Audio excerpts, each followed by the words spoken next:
Hello everyone. Welcome to our session on making friends and sharing. Today we will be covering various topics relating to making friends and sharing, such as challenges, friendship at different ages, play, sharing, and strategies to encourage the development of skills involved in friendship. There are many challenges that your child may face when it comes to friendship. The biggest and most prevalent barrier right now being the pandemic. Throughout this session, we hope to provide you with some helpful strategies to promote the development of friendship skills. A friend is something that can look different at various ages.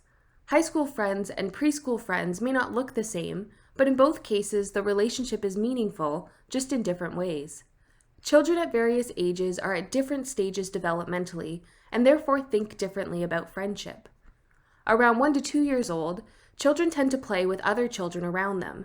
They may gravitate towards people they know, such as family, or familiar children at daycare or playgroup. A child's friends at this age are children they tend to feel comfortable playing around. Even though they may only see this friend once in a while, it's still a meaningful relationship. Around 3 years old, children may start to have a clear idea about who their friends are, and may be able to name them. This usually stems from doing regular activities with certain children, for example, at daycare.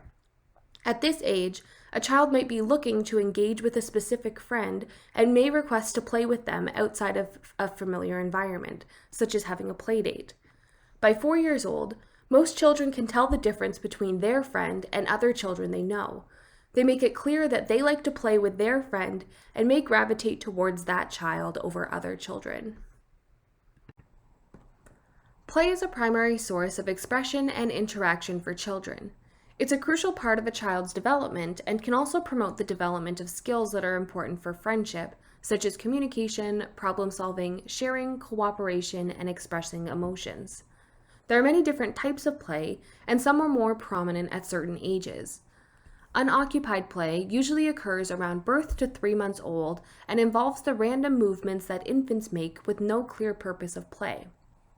Solitary play usually occurs around birth up to 2 years old. This is when children start to play on their own, but they don't notice other children sitting or playing nearby. Onlooker play starts occurring around 2 years old and is when children watch others play. A child that is looking may ask questions and engage in social interaction about the play, but they don't usually join in on the play. Parallel play also starts occurring around 2 years old and is when children play side by side with other children without any interaction, but they are paying attention to each other. For example, 2 children may be building block towers beside each other and notice how tall the other's tower is, but they don't interact. Associative play usually occurs around 3 to 4 years old and is when children have the same goals during play but their own focus. There are no set rules and children may start asking questions of each other. For example, playing dress up, children have the same goal to dress up in a costume, but have their own individual focus. Finally, social play occurs around 4 years old and is when children begin to share ideas and toys and follow established rules and guidelines. For example, playing a game of tag or playing house. As children grow older, their communication and social interaction skills develop. Peer interaction becomes more common, while non-social play, like onlooker and parallel play, may become less common. Now, you can pause the video and feel free to reflect to see if you recognize your child participating in any of these types of play. Since we're talking about play, we thought it might be important to bring up how to promote your child to play independently. We've mentioned how playing with others can help your child's development, but it's also important to provide your child with opportunities to play on their own. One of the main benefits that caregivers get from their children playing independently is a break. You have time to complete things that you need to do, such as cooking dinner or having a shower. It's also important to promote independent play because it allows your child to build their confidence. If play is always initiated and done for them by you or others, your child's confidence may be affected and may cause them to engage less in independent play. Now we're going to talk about some ways that you can promote your child to play independently. First, before you ask your child to play independently, make time to play together. It's important that your child can have a balance of play opportunities. If they play with you beforehand, they'll be getting that quality time with you and will be less likely to ask for play when you're busy. Another strategy is to provide your child with appropriate toys and activities that promote independent play. Things like screen time or electronic toys can lose a child's attention quicker than open-ended activities. Open-ended activities have no real end goal and allow your child to use their imagination, so toys such as blocks, a kitchen set, trucks, drawing, or dolls are some examples. Allowing for exploration can help keep your child engaged in independent play. It's also important to explain your expectations to your child. If you need them to play independently for 15 minutes while you cook dinner, explain why you need to take a break. For instance, you could tell your child, "You said that you were getting hungry, so I need to make dinner for 15 minutes. That way we can eat food soon." Setting something like a visual timer may also be helpful for them to comprehend a time frame. Another strategy is to show interest once your child has finished their independent play. Providing them with positive feedback about that specific activity that they were doing can help with their confidence. You could say something like, "I see you made a tall block tower. You must have worked hard on that." Finally, it's important to avoid unnecessary interruptions. If your child does start engaging in independent play, interrupting them could divert them from what they're doing, and they may lose interest in their play. Also, if you need to pull your child away from their play, it's important to give them a warning. For example, if you're almost done cooking dinner but your child is deeply immersed in their play, you could give them a verbal warning that playtime is over in 5 minutes. This will help ease transitions such as playtime to dinner. Sharing is an important component of playing and making friends. However, children under 3 are not expected to understand the concept of sharing. This is due to a lack of communication skills at this age. Around 18 to 24 months, children begin to use 2 to 3 word sentences. While this is a huge milestone, their limited language abilities act as a barrier to sharing as they cannot communicate what they want. Sharing skills often appear around 3.5 years old. A variety of strategies can be utilized to help encourage sharing, which we'll cover shortly. While sharing is an important skill to develop, teaching our children boundaries and that they don't always have to share is equally as important. We can help our children get comfortable with sharing their feelings and setting limits. This can be done in a variety of ways, one of which is by creating a plan for what to do when someone isn't respecting their feelings or boundaries. This will give them a chance to practice standing up for themselves. We will also provide some strategies to promote the use of boundaries shortly. Now we're going to be discussing some strategies that you as caregivers can use with your child to learn friendship skills.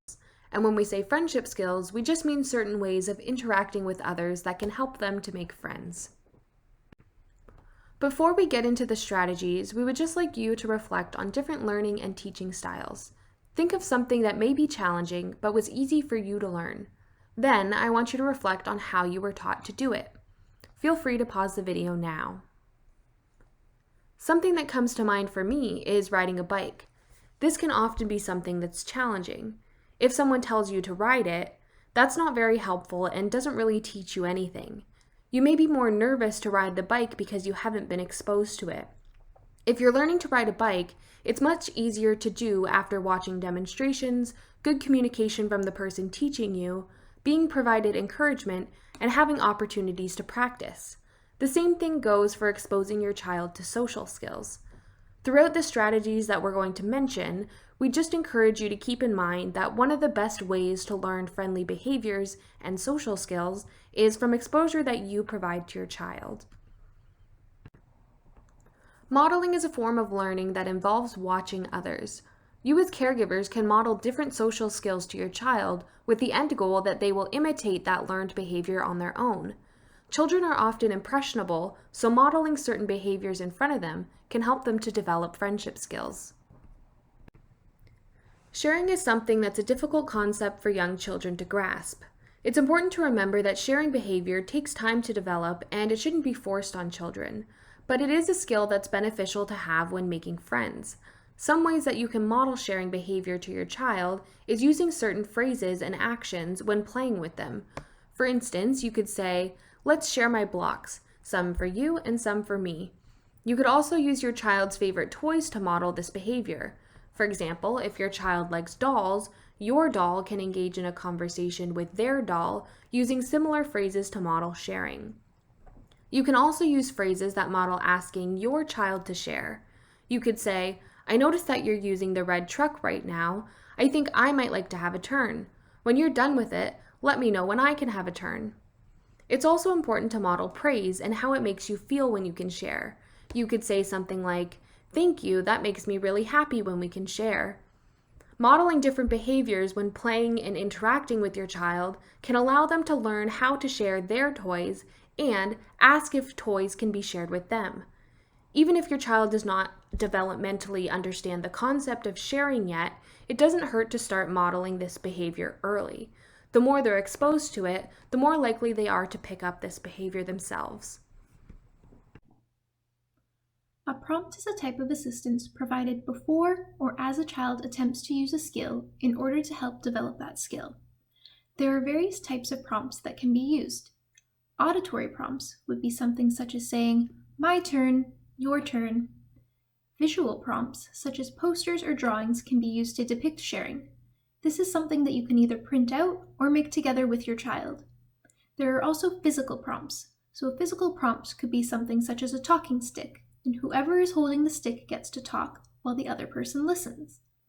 An important aspect of using prompts is to ensure that you use positive reinforcement when your child displays the skill that you're working on, such as telling them, thank you for the toy. Sharing means that we get to play together, and that's so fun.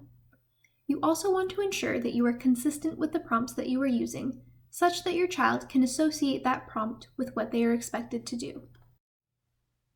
We'll now take a moment to reflect on a time that someone crossed a boundary that you had set for yourself. How did you feel when this occurred?